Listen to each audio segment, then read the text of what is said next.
Hey guys, it's Yaz here back with another tutorial. And sorry for disappearing for a while. I'm going to be uploading videos every 2 weeks now. And it's because work is taking all my time and there's very little hours left to do these tutorials, but the coming ones will hopefully be more focused on the things that you guys would like to see. So today's tutorial will be about how to design a gun, which some of you requested before. I've made a previous character design tutorial for Rita, which you can find from the card appearing on top. Here's the sketch that I did before while designing Rita, and I'll be going through how I got to this part.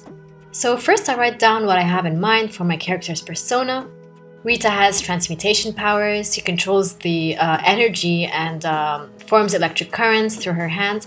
So I want the gun to be a sort of a pulse plasma gun, something very energetic and seems to emit great amounts of burning energy. So what I thought would go great with this concept of transmutation and electricity was the shape of a lightning bolt. Lightning emits great amounts of energy and it's something that is associated with great power and energy, so I took that as the basic shape of my gun, the lightning bolt itself. Something angular and sharp, similar to this shape. I took that and tried to form a shape that would be the body of the gun, like so. So it has that zigzag and edgy shape that forms a very interesting body, you know. Now that I have my base done, I extrude outwards, forming the other part of the gun. So I know I want the pulse-like laser to be shooting out of the middle from this bubble bag of plasma, let's say. To show that for the front barrel, I drew something like a mouth that looks like it's spitting out the laser to emphasize on that energy. Now for the stock part, I extended out that same straight line from the barrel and gave it a triangular shape. I wanted very short and not too oversized because that's how Rita kind of looks like. She's a bit short and has a small figure, so her gun has to match her size, but not really her size, but more of her feel.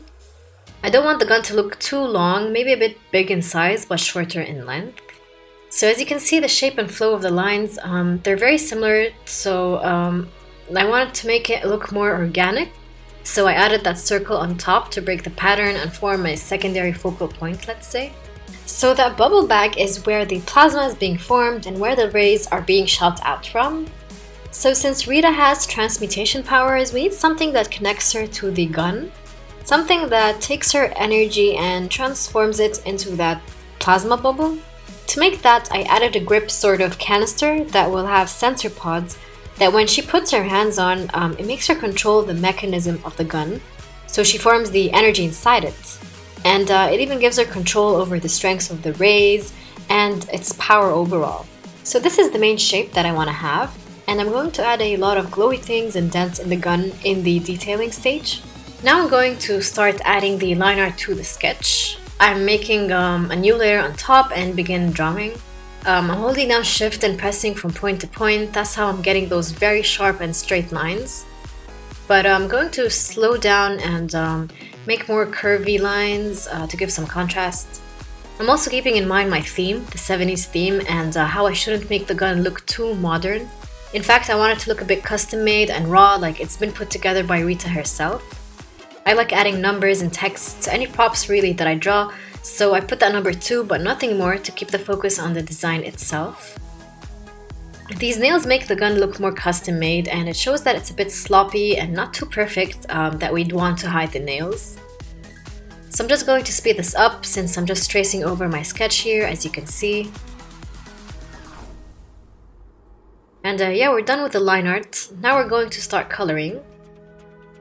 I've made a color palette here by selecting some of the major colors from Rita's outfit and putting that in. So I just selected the ones I like, and I'm going to use them for the gun.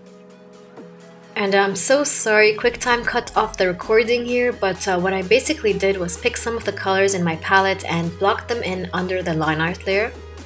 So now we'll start shading. I just pick a darker color than my base and shade the outlines.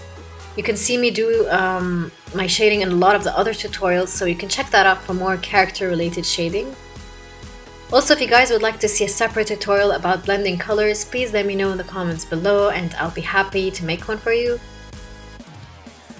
So now I took a lighter color to draw on some highlights, and the material of my gun is metal, some plastic you could say, so I'm not going to make it shine too much on the body because I want the focus to be on the glowy parts on that plasma bubble and the rays coming out of the gun.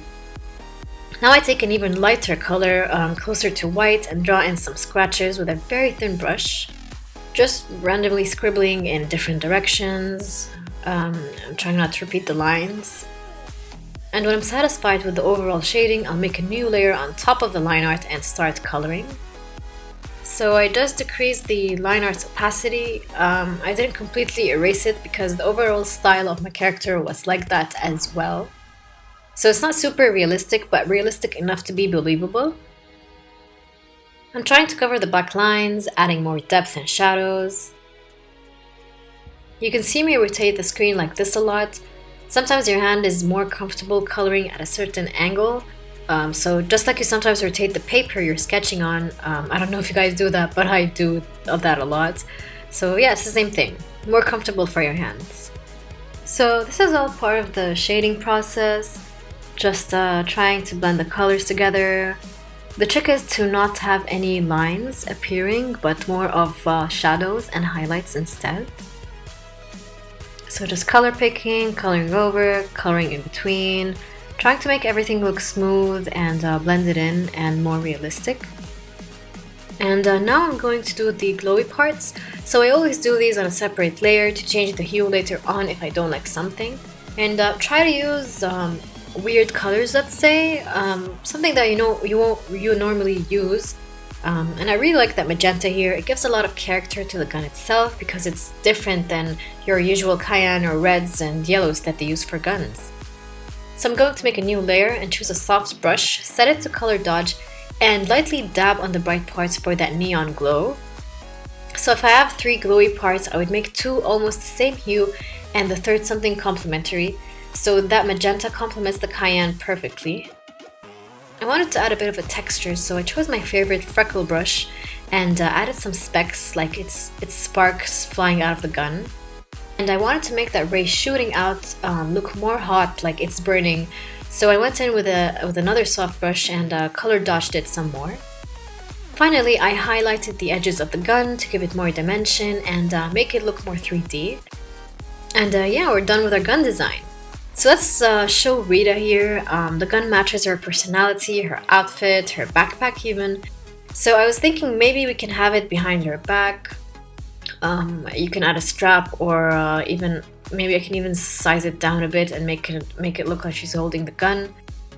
Yeah, I can go crazy, guys. And that's it for today. Thank you for watching, and I hope you learned something. And please give me a thumbs up if you liked this video, and subscribe to join our cyber world for more tutorials.